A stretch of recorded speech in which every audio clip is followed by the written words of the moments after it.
Philippe, c'est une vieille histoire entre nous, puisque je l'avais connu par l'intermédiaire de quelqu'un qui travaillait au Théâtre du Soleil et qui m'a dit un jour: «Ah, je connais un type là, que je vais te le présenter, tout ça, et il cherche un peu un lieu pour se poser et préparer un spectacle.» Alors j'ai dit: ben, bien sûr, il n'y a pas de problème. Donc j'ai accueilli Philippe à Pézenas pendant combien? Un mois et demi? Un mois, ou un Ouais, mois. un mois. Non plus, un mois et demi. Ouais, un mois et demi. On lui a prêté une salle, il venait dormir à la maison, il mangeait des spaghettis chez moi et tout, et voilà. Et puis il a fait la danse du diable, qu'il a créée après. Et voilà, je suis très fier de ça.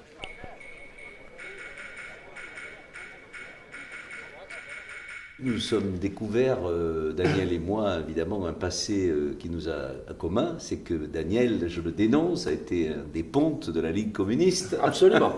Et que moi, j'étais un sympathisant très vif. Donc nous avons parlé de politique aussi, en rigolant d'ailleurs, on s'est bien marré. Et en effet, j'ai fait les premières improvisations avec Jean-Pierre Taillade aussi, qui nous a rejoints par hasard, qui ont donné la danse du diable un an après. Donc puis après, ça s'est pas arrêté là. J'ai joué sitôt après l'avoir créé au Festival d'Avignon. La première date de tournée, ça a été ici. Pas dans cette salle, mais à la salle où j'avais répété. Maison du Peuple. À la Maison du Peuple. Et puis ensuite, j'ai fait la tournée, puis j'ai fait Paris, etc. Et puis ensuite, Daniel est devenu un ponte du théâtre français. Il avait un grand festival qu'il a créé, le Printemps des comédiens. Et là, plusieurs fois, il m'a fait l'honneur et le plaisir de m'inviter. Et je suis venu jouer plusieurs de mes spectacles. Donc nous sommes restés très longtemps proches. Et nous avons travaillé souvent ensemble. Donc là, quand il m'a parlé de ceux dont il va vous parler peut-être mieux que moi, je n'ai fait ni une ni deux, j'ai dit oui bien sûr. D'autant plus, j'ai dit oui bien sûr pour la cause qu'il défend, mais d'autant plus que je rêvais depuis 1980 de jouer dans ce théâtre. Daniel me l'avait fait visiter. Je me souviens qu'il y avait Savary aussi. Mais le théâtre était vraiment dans un état très délabré. Puis ensuite, il s'est allé mieux. Daniel l'a protégé, empêché qu'il soit détruit. Mais quand il a été vraiment rénové, on n'a jamais pu trouver ni un spectacle, ni des dates, ni peut-être simplement une envie vraiment que j'y vienne. Donc là, quand en plus j'ai su que ça allait se passer ici, là c'était vraiment un plaisir cette opération devenait vraiment un grand plaisir pour moi.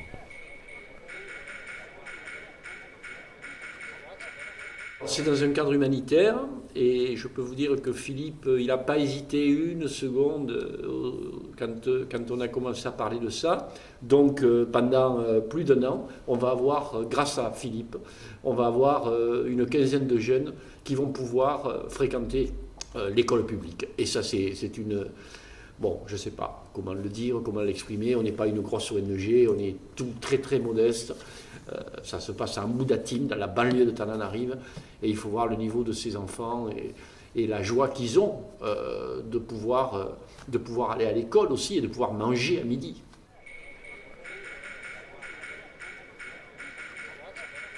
Ça a un sens pour moi, ça a un sens d'amitié, c'est important.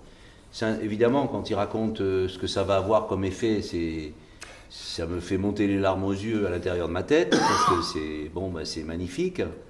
Je regrette juste qu'on n'ait pas fait 2 soirées. Je me dis, merde, putain, on aurait dû faire 2 soirées. C'est une affaire humaine.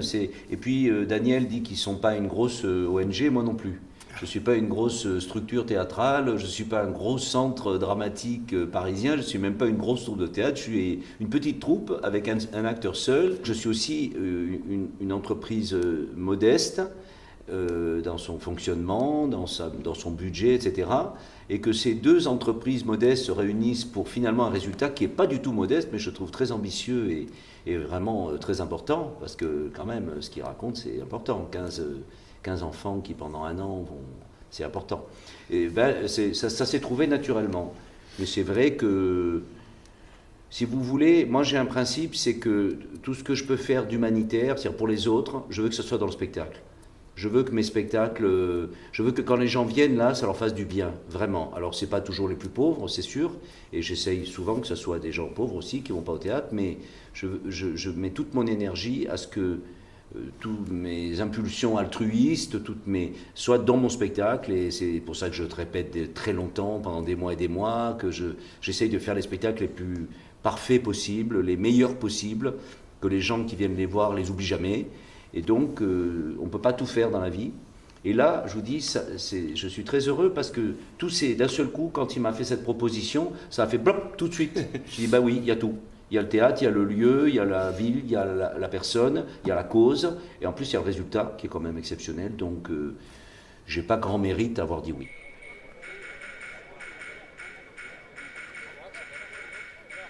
J'ai longtemps voulu jouer la danse du diable à Pézenas, j'ai longtemps voulu jouer. Alors, d'une part je joue plus, parce que je l'ai assez joué et que j'ai décidé de ne plus le jouer, pour des raisons psychologiques et physiques, parce que j'ai 66 ans, bientôt 67, et que jouer dans le diable est devenu une épreuve physique que j'ai accomplie jusqu'à son terme, c'est-à-dire jusqu'à ce qu'elle puisse être filmée, et ce qui a été le cas cet hiver à Paris, au Théâtre de l'Athénée. Quand j'ai fait les déplacements sur la scène, c'est immédiatement rentré dedans. J'ai dit c'est parfait, c'est fait pour. Donc, et comme en plus ça parle de 68, donc quelque chose qui nous unit tous les deux, qui nous réunit, et puis que c'est le spectacle que je joue en ce moment, et puis que c'est un spectacle qui me semble très très important à jouer dans le contexte politique actuel, eh bien voilà, là aussi j'ai pas eu à me poser beaucoup de questions, ça s'est imposé comme une évidence. Je ne connais de ce spectacle que les répétitions, etc. Mais bien sûr que ça me parle et je vois à travers ces répétitions, je vois où ils vont en venir, le camarade. 68 a marqué quand même une rupture qui était belle par rapport à des idées que nous avions tous sur un changement nécessaire de la société. Alors c'était une utopie, certes, mais c'est bien. Enfin, je veux dire, l'humanité a besoin de ça. Hein. J'ai toujours un grand respect et le sentiment d'avoir vécu une grande chance que d'avoir eu 18 ans en 68. Je pense qu'évoquer, mais par le concret, pas seulement raconter, mais jouer, rejouer, c'est-à-dire revivre ce qu'ont pu être les années 60 et 68 à notre époque, c'est un effet extrêmement troublant et c'est pas désespérant, c'est bouleversant parce que si on avait pu imaginer qu'on connaîtrait ce qui se passe en ce moment et qui en effet est extrêmement inquiétant, et j'espère que la génération qui vient ne connaîtra pas cette guerre à laquelle nous avons échappé, mais ça semble mal barré. Je vais me mettre un peu au repos et puis après je vais travailler sur mon prochain spectacle qui va s'appeler Adieu Ferdinand. Donc voilà, le titre est déjà pas mal.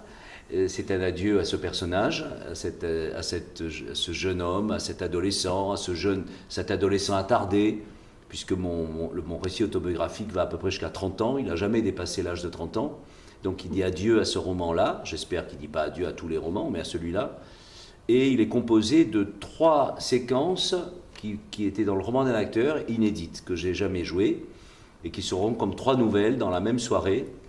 Et j'appellerai j'aime bien sous-titrer mes spectacles. Celui-là, je l'appelais comédie burlesque ou comédie familiale. Et le prochain, je l'appellerai divertissement. Ben merci. Merci à vous. Eh bien, merci à vous. Et merci à Philippe. Et merci à Daniel. C'était des scènes inédites improvisées à Pézenas en 80 ? Ah non, ça c'est le roman d'un acteur, je l'ai improvisé 3 ans après. Ah oui, dire en tant que spécialiste de la cobérite, je te prends là, 0 le bac, tu l'as pas là. Non, ça a été improvisé 3 ans après. Comment s'appelait le lieu où j'ai improvisé ?